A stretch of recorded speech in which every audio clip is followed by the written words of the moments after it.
And according to a new study which just came out of Israel, well, there is a direct correlation between the rollout of the mass vaccination program in that country and an increase in the number of young people who experience heart-related emergencies. Now, let me back up for a quick moment and set the stage for you on what exactly this new study says. Among all the nations in the world, you might know that Israel was among the first to implement a nationwide vaccine mandate. And the vast majority of their people, well, they complied because, among other reasons, they didn't really have a choice. The authorities there, they set up a vaccine passport system, and so you could not even go to the movies without showing proof that you've gotten a shot. It was, in fact, a passport system right there on your phone. Regardless, this led Israel to have one of the most vaccinated populations on the entire planet.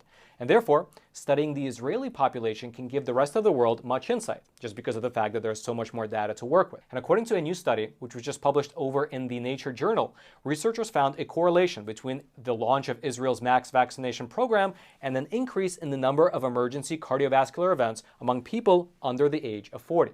Now, specifically, what these researchers did was that they utilized the data from Israel's National Emergency Medical Services system over a 3-year period between the years 2019 and 2021.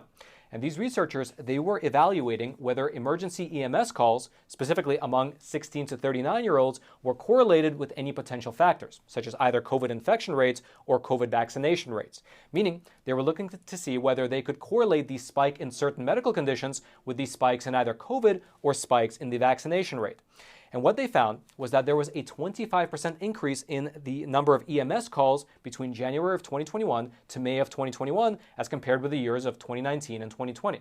And just for your reference, Israel launched their mass vaccination program at the tail end of December of 2020, meaning that this 25% increase in the number of EMS calls, it began at the exact same time as the rollout of the mass vaccination program.